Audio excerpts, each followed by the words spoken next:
Okay, welcome to Mother Wound 2024. Everything will be found on the tab on the website that says Mother Wound. You'll be able to go into that course and progress as you see fit.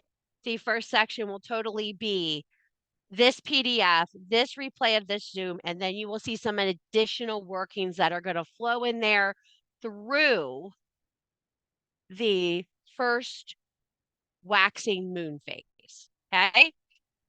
So lesson one is going to take you to the waxing moon phase. We are going to be working on a couple different aspects of you in this class, okay? We're not just going to focus on shadow work. We've done shadow work till it comes out our ears, okay? We really need to start focusing for ourselves and what resonates with ourselves. So as you will see going forward in Valkyrie and Volva classes, you will see a little bit of attack and a little bit of medicine. We are balancing those in that area. If you know anything about the aspect of a Valkyrie, she was to make decisions of who lived and who died. As the Valkyrie of your own self, you need to decide what parts of you live and what parts of you die. Now, death, my friends, is only the beginning. Putting an aspect of yourself to sleep is only the beginning of your healing. Because when you vacate that space within your soul, you can heal. And Volva's job was to heal. They advised, gave direction, and healed. That's what they did. It wasn't an attack position. It wasn't a hard position. It was a healing position. So when we're doing these things tonight, we really need to focus and be tolerant tonight. We're going to have a lag. There's huge rainstorms going through and our internet is really rough. So just be patient with the lag, okay? I promise we'll keep going. So mother wound. Every time we've done a mother wound, we blame everything on our moms, right? Everything's about blaming your mom. It was your mom's fault. You came with an owner's manual and she fucked it all up, right? I would guess at least 70% of us were unplanned pregnancies. The other 30 of us were, maybe the other 20% were, oh my God, I can't believe I'm pregnant. I'm so happy, but I'm so fucking scared. And 10% were women who really didn't know what the hell was going on. And here you are. Okay, fair enough. So we all know, those of us that are moms, you're not always ready for what's coming. Sometimes kids are the best kind of prize. They're a fucking surprise. Okay, so when you deal in this statute, you really have to think, I am here now. She did the best she could. Now it's my turn to take care of myself. So in this workshop, we are going to work on, number one, assessing mother from not just a woman who has children, but a woman who has purpose. You can be the mother of a talent. You can be the mother of a business. You can be the mother of a community. You can be the mother of your gardens. Being a mother does not just mean bringing life forth from your body. Creator energy is just that, creator energy. So I had somebody write me and she's like, I don't have any children. Why should I take this workshop? I said, well, first of all, you should never take a workshop that you don't feel led to take, first and foremost. Second of all, being a mother is so much more than just having children. It really is. It's a whole different energy. When you create, you are bringing that forth. You can be the matriarch of your home and never have children. You can be the matriarch of your life, and it doesn't involve any little nose goblins, okay? Period. Or as my husband likes to call them, crotch goblins on occasion. So when you're thinking about these things, what is your motherhood look like? You know, you see Lady Gaga, it's the best equivalent of mother I can see, or Taylor Swift. They have no children, but everyone calls them mother because they've accomplished the level of respect that young women look up to. Being a mentor or a guidepost for other women is a mother status. You are stepping into a caretaker role of other people. So don't be swayed if you don't have children and you're like, why do I belong here? There's different reasons we all belong here. I want to cover some important mother archetypes as we go through. You'll see this, what is the archetype of the mother? If you've taken the archetypes class with me, you'll recognize this mother archetype guide, okay? Long, long time ago in a galaxy far, far away, Sissy taught an archetype class, okay? It was fucking crazy. It was on green paper. That was in my green phase. Everything was green, okay? So, mothers, when they are in their strength, are loving, nurturing, connected, and balanced. They handle their authority well. They wear it well. They also shoulder a great deal of stress without impacting it onto other people. That's in the light aspect of that archetype. When you are in the shadow of your motherhood, your children become your purpose. Your purpose becomes your entire reason for living. There's no balance. There's nothing else but what you're focusing on. You go for the goal, everything else sets to the side. You're powerless. You need other people to help you make choices because you're not able to focus in on what's important at once. You can't. You're overwhelmed and you tend to have no self care and you're burnt totally out. So if you ever been in a place where you're like, I can't take it anymore, I can't deal with it anymore, it's all too much, you're probably in the shadow of your mother archetype. How often does this happen? A lot. This happens 70% of the time. It is very rare for women to carry motherhood well. It's a very hard task. It's overwhelming. It has social norms pushed upon it that are ridiculous. I mean, you go on social media and you see women getting commented on every day for the way they mother, for the way they handle themselves in business. If you're too assertive, you're a bitch. I can only think of the monologue from Barbie when America Ferrera goes through the whole monologue of what it's meant to be a woman. And then you get to the end and you have this intense Billie Eilish song, and she wants to know, why is she here?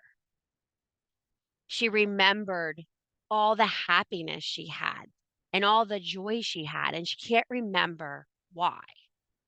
The mother aspect is the closest to the divine feminine link you are going to find in the witch world. And when you think of this, every major religious book has a female deity arrangement, but the Holy Bible.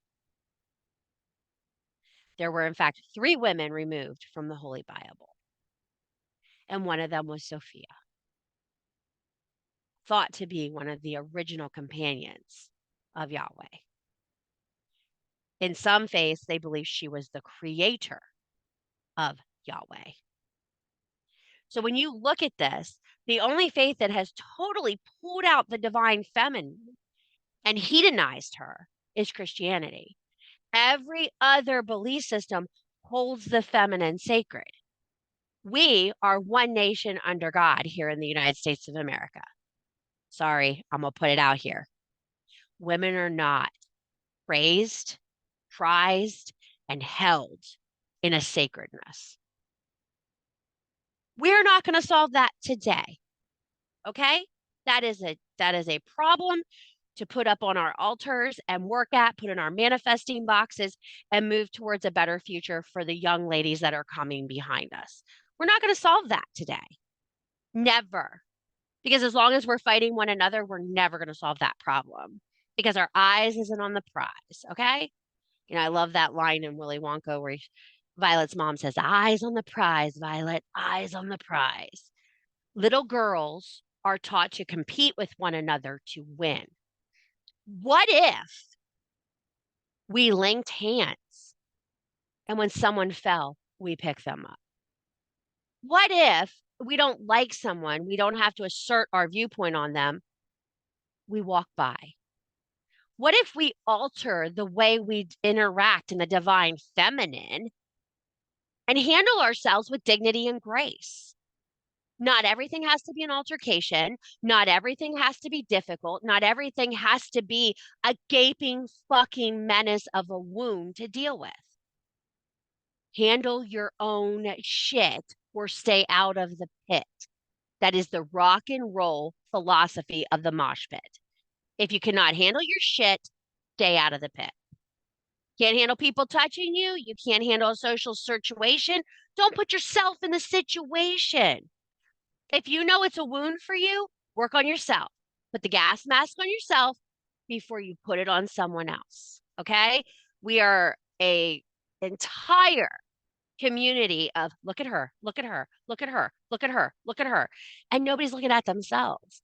Indeed, everything is a reflection, everything is a mirror. And what you see in others is a reflection of what you see in yourself and you do not like. It's a very fair assessment. So when we are doing this, the first set of prompts I want you to look to is this exploring your mom archetype. Okay? You're all smart enough to read these. You're all smart enough to know what these are. You're going to work through these. Okay? When I say you're going to work through them, don't half-ass them. Really sit into a meditative state. You got the book, ladies. Align those golden cords. Sit your coochies to the ground. Get yourself in a fucking space. Sage the place. Use your cleansing herbs. Go wash your cooch, wash your body, clean yourself off, and prepare for this kind of work. These workshops that you are being blessed by me and other women in the community are being given are their sacred offerings to you as they feel responsible from source. It's what they are doing for their sole purpose. So if these are things you want to share in, well, let's honor that divine feminine and really seek into that place. This is your opportunity to expand your wings and get a little deeper. And I love that for all of us. And it is going to be so difficult for people to get into that frame of mind. But meditate before you dictate to your journal. And I know I'm going to hear, I can't meditate. Okay, then put some hard rock music on, rock your ass in your chair, and then start writing. Put your soul shaking sacred drum pounding behind you and write. Do what puts you in that place. I find I gather herbs, I hang them in my windowsill, I cook a little.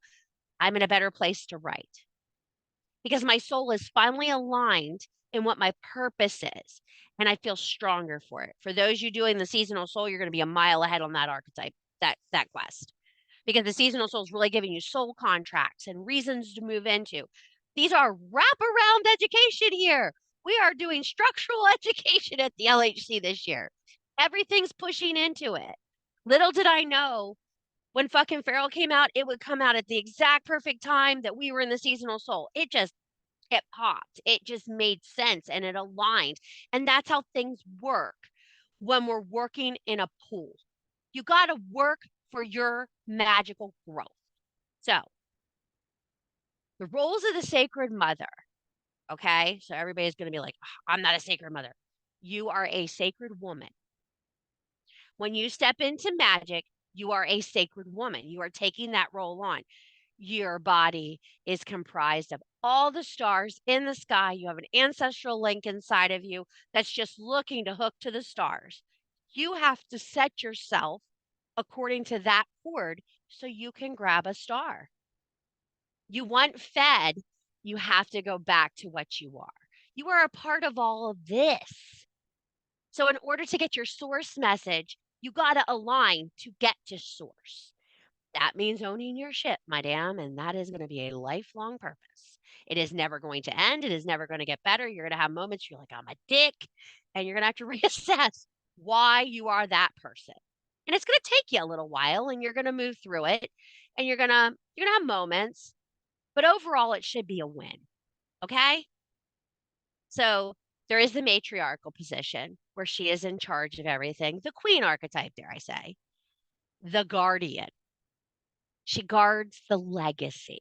You're all writing grimoires and medicamatiques, your journals with herbs, and your Book of Shadows. What are you doing? You're keeping your fucking legacy. Look at you, queen. 2 snaps, girl. You are hitting the queen energy right there. You are keeping written journals. You are the legacy protectors. That is what you are supposed to do. You're the nurturer beyond the familiar. You feel everything. Some of you are social awareness gurus. You fucking know shit going on in this world. You are hinged into the purpose and you are moving forward. And that is what we're called to do. The problem is some of us are just too busy healing the shit we grew up in. We can't even get to that point yet.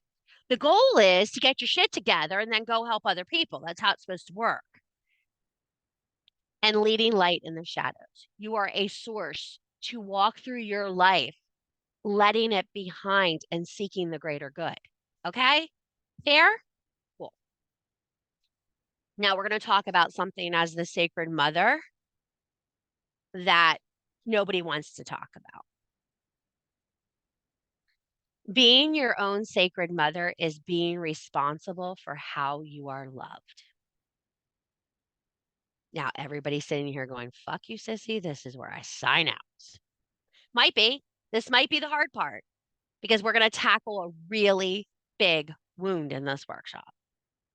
And I am sitting up here as the poster girl on the gallon of milk. Okay, the vitamin D full fat milk. That's where you will find my ass. I will not be on the soy milk. I will be on that full fat milk. Okay. For a long time, I lost who I was and my worth. And it is still an issue for me. It's still an issue for many of you. You struggle to please people to establish your worth. Worth starts at ground zero. Now, I am going to say this, and this is the only kickback to family trauma that I'm going to use in this workshop. Little girls grow best in gardens that give them rest. And not many of us were given a garden of rest. So, do your best if you have little girls in your life to create safe spaces for them. Because we don't want them to struggle as hard as we are struggling in our 40s and 50s to find worth. Okay? Little girls need to be told they are amazing. Little girls need to be told, you are killing it. You are doing amazing. I don't care if it's a 4-year-old little girl eating her dinner. I'm like, you're the best little dragon I've ever seen. Whatever makes her heart sing, you feed that to her soul. And no, it is not gaslighting. No, it is not giving her a false sense of security. It is loving her. And I know a lot of you would have liked a lot more loving you in your childhood. So in that essence, we're going to shift from your childhood. We're going to get out of there. We're even going to steadfast your teenager. That bitch is crazy. I don't even want to talk to her. Okay. I mean, mine's still back singing fucking Jewel songs and screaming at boys that broke my heart. I don't know where yours is, but mine's still back there pissed off about something. Okay. You need to find your worth. And a worth wound is a lot of digging. It's a lot of examining. And it's a lot of establishing, as Casey would say. Casey and I had this discussion the other day called a good girl list. What have you done in your life that is huge accomplishments? What are your good girl lists? What are things that you go forward and go, I did this, this, this, and this? Let's stop bragging. Let's stop that word bragging. That's not bragging. When a woman accomplishes something, she deserves to be proud of it. That's not bragging. That's not boastful. That's not conceited. That's an accomplishment. When I see your accomplishments as women in this community, I'm so fucking proud of you for number one, your selfie's up there with your beautiful face. Your accomplishment is right below your fucking name. And you're super proud of what you're doing. We are winning the worth game in that department when those kind of things happen. It is women who have worth that look at it and go, look at her. Blah, blah, blah, blah, blah. No, you can't put a fucking pillowcase on her head to make you better. That's not how it fucking works. Worth is transcendental. It changes your vibration. It changes who you are. I do not find worth in financial gain. That's not my worth game. Okay. I've tried. Oh man, I've tried the worth game with money. The restaurant, the whole Food Network bullshit. I tried it. It did not feed my soul. It still felt empty and shallow. And it didn't work for a reason because it wasn't the time. I don't do retreats to get rich. They don't work. They're not worth it. You never will make what you want to put out, okay? What I want you to understand is, yes, you can accomplish financial success, and that is good for you. Not everybody has that value. Not everybody has that need in their life. And you will find, like in the dark night of the soul that we're looking at over there, oh, through those, oh, your worth shifts so much. Oh, your fucking worth shifts so much. I never thought I would appreciate my kid walking from one room to the next. That's worthwhile for me. That is my job. That is my sole purpose. She made it. She's alive. I did that. Some of you don't give yourself credit for surviving the things you survived. There's a lot of you that are SA survivors. There's a lot of you that went through terrible divorces. There's a lot of you that had very sick children or were very sick children. There's a lot of you that have worked at jobs for 15 to 20 years and been cut loose and had to start again. And you're fucking doing it. You're retraining yourself education wise. You're relearning. You're moving forward. The key to worth is being aligned with alchemy.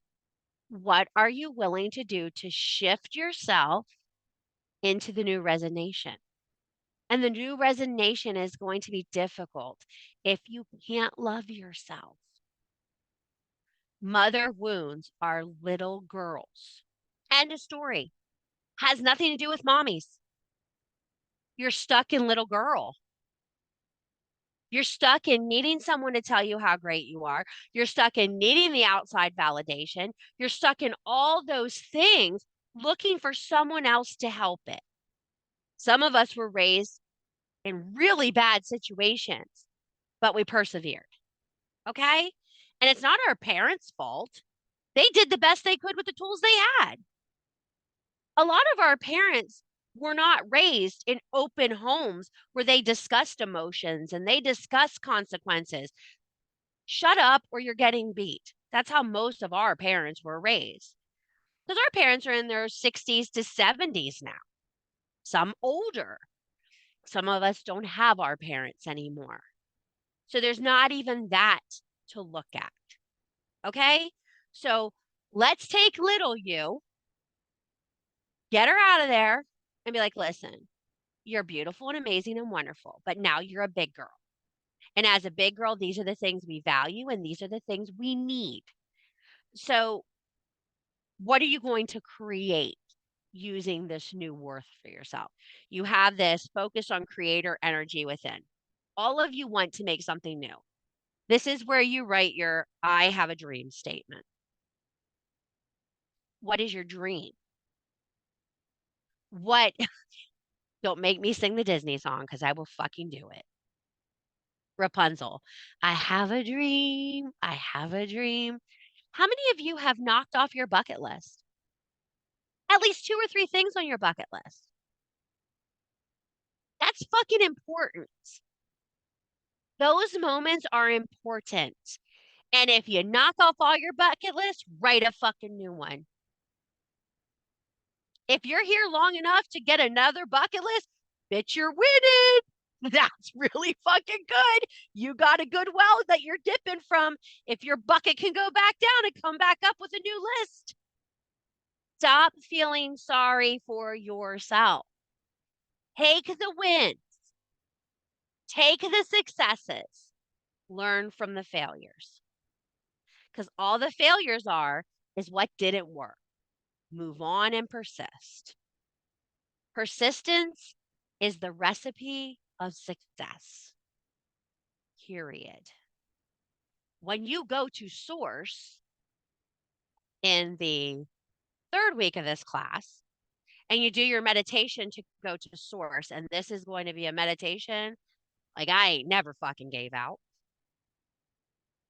All you solstice seance ladies, hold your panties on.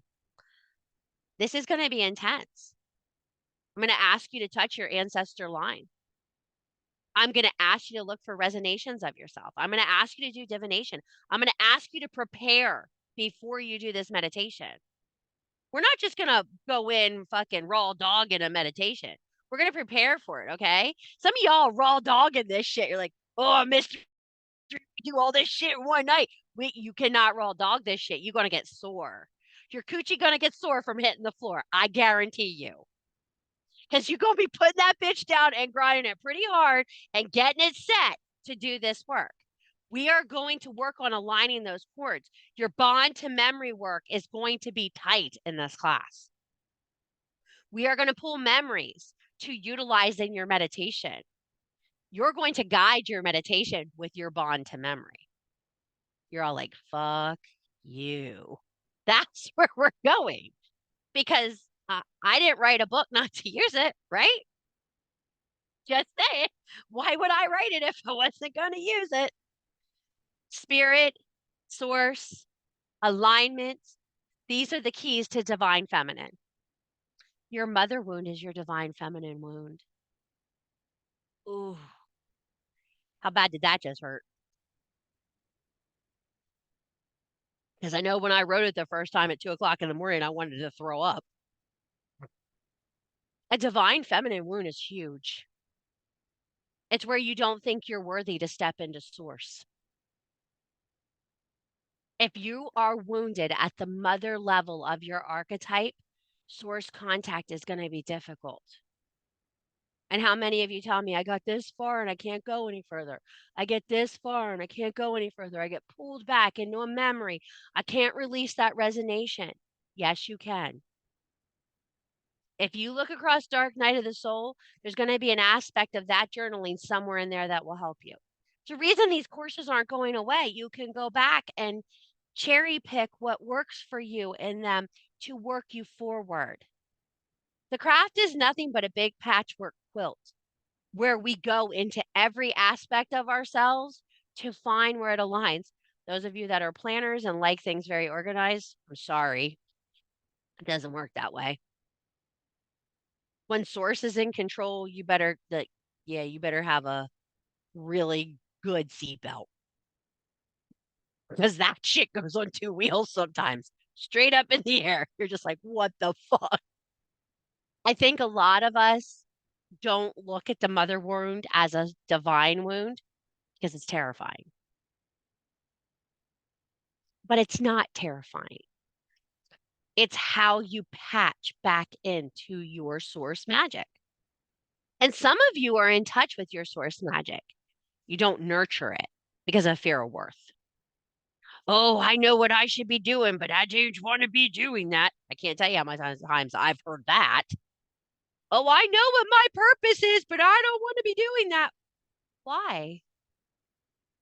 If you know what that's your purpose and it would free you to do that, why do you not want to do that? I can tell you why. Because it's fucking hard. It's fucking hard. And nobody wants to do hard work. They get tired and they get exhausted and they don't want to push into that arena just quite yet.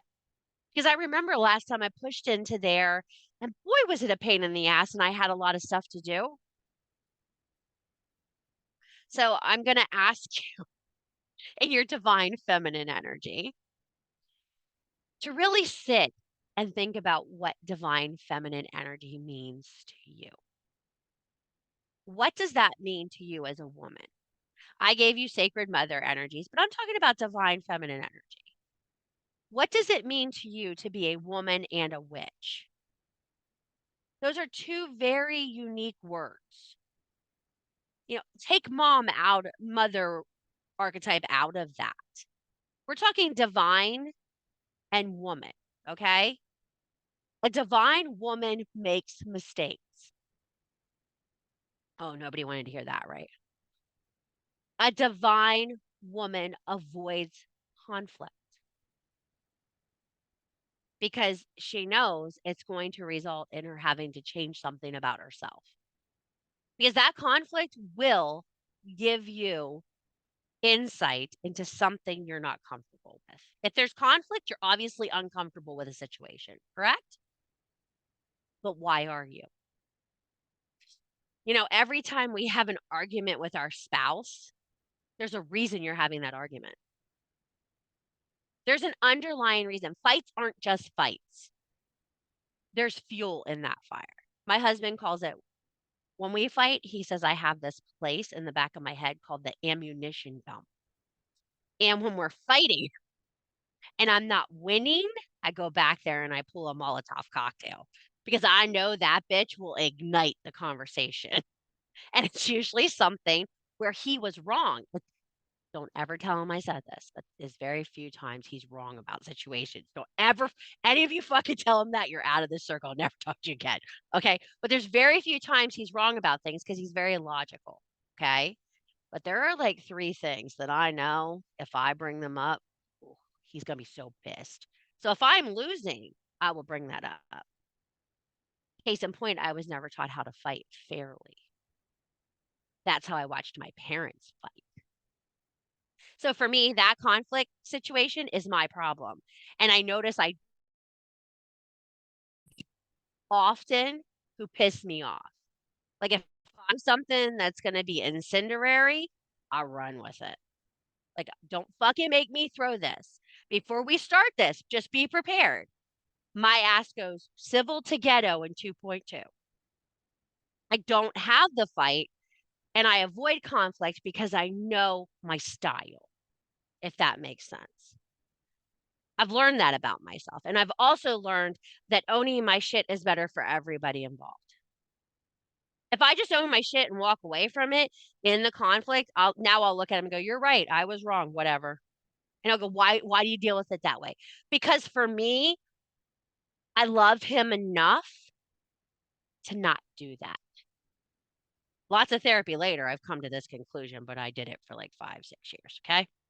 So when you think about the things about yourself in your divine feminine, what keeps you from the alignment? What keeps you from that place? Is it trauma you haven't worked through? Is it inability to focus your craft? Is it inability to understand where you're currently at? Now, I'm not saying you're unintelligent and you don't understand where you're at, but I think sometimes we're not authentic about how we've been practicing. Everybody's like, okay, bitch, that's about enough of that. But when you're authentic with how much you're actually lighting your altar, doing your work, journaling, you know, casting, pulling cards, just sitting in that sacred moment, you realize why you're not connecting. Divine Feminine is not going to pick up the phone and call you for no reason. They have to know you're interested. She has to know that you're open to considering what she's going to suggest to you. And, you know, everybody's like, oh, Hecate called to me. What did she want? Because I highly doubt she just sent a dog your way. You know, these goddesses do come around. They're like, hey, you listening? And you can be like, I don't hear you. And they're like, you fucking hear me. You fucking see me too, bitch. Why are you ignoring me? Most likely because you have something you need to work on. And if you're a normal woman, you're like, sorry, I'm too busy. I have all this shit going on. I don't have time for you. Well, guess what? Every bad relationship that changes in your life, every opportunity that falls out of abundance for you, everything you're doing could be better aligned. How? I don't fucking know. I don't know all the answers, okay? Now come to the Oracle Cave and we'll all get high on the gas together. I can't give you the answers, but I can tell you why, okay? Listen, Linda, the gas is only so good over here in the cave, okay? When you're doing this, you really got to focus on that worth. And then look at the divine feminine. These are two adjacent columns in your new temple. I want to see you have the beautiful temple with the two pillars in the front, or the longhouse with the beautiful ornamental front on it, whatever, wherever you want to sit. But I want you to have this sacred worth and this divinity together to build you. This isn't about a mother wound. You're your own fucking mother. You are nurturing yourself. Some of you have been nurturing yourself since you're little girls. Some of you are nurturing yourself through your children leaving now, through deaths and changes and job changes. Whatever is altering in your life can cause you to relearn how you need loved. One of the most wonderful statements I hear out of women when they are at a change in their relationship is, they don't know how to love me anymore. I'm not who they fell in love with. What a beautiful statement to not blame the partner, but they don't know me anymore and he doesn't know how to love me or she doesn't know how to love me. That's a realization of your change. And ascension does that to you. As you change your spiritual path, you change who you are. My husband says it all the time. He looks at me and goes, I don't even know you anymore. And I'm like, what do you mean? He goes, I just don't know you. Like, usually I'd be able to bring you home, like all this stuff, and it would make you happy. And you go out in the shed and you pick up a stick and you're like, can you drill this for me? He's like, what the fuck is wrong with you? I'm like, I don't need those things anymore. I need a stick and I need you to drill it. And it's like, okay, I'll drill the stick for you. Your partner and you need to have conversations. The sacred part of you and you need to have conversations. And if you want your relationships to be better with your spouse, your partners, your friends, knowing yourself is going to make it a lot easier. Because you know then what you need. Because you don't walk around like a crystal ball. People can't shake you and find out what you need. The only way they're going to know is if you tell them. So as we work into this, you're going to see this. Who do I look to for inspiration in creating? There's some really deep thought prompts here. They're going to take you a while to work through, okay? I know everybody's like, what's the next class? What's the next class? Okay, calm your tits, Betty. Okay, I'm probably looking at Thursday night at around 8:45 because I'm going to move to like 8:45 because 8:30 is a little harder with C. But we'll try 8:30, 8:45 in that window. We'll see how it works. Because after that, you have the new moon prior to that. I want you to set some intentions for you moving into this worth for yourself, even if it's a scavenger hunt to your worth. Okay? You're not going to know everything today. That's why these are loaded in as courses and you can go through them at your leisure. What I am going to tell you is you really need to drop your bullshit and really acknowledge where you're at. And I know nobody wants to do that because it's a really shitty thing to have to do. I know for a long time, I wouldn't accept the limitations I'd put on myself because I wasn't willing to do certain things. And they're things that wouldn't be a big deal to other people, but I knew for my source magic, they were required. Carmen, that'll be on Thursday night. That's, let me look at a date for you. Hold on. I never have the dates up. The 9th. That'll be the 9th at like 8:30. We'll put it, I'm going to put a schedule in the tab for you guys tomorrow. Like, keep in mind, it's a loose schedule. We'll work around it. Okay. Calm down. But I'm going to close out for tonight and then we'll open to questions for you guys so you can ask questions and it won't be on the recording. Does that sound good? So thank you everybody for coming to Mother Wound. You have the first PDF. Work through these things. We'll see you on the 9th at 8:30 to 8:45 p.m. Just watch the Zoom link. And I thank you for coming tonight. And if you weren't here, thanks for coming to the replay. Have a great night.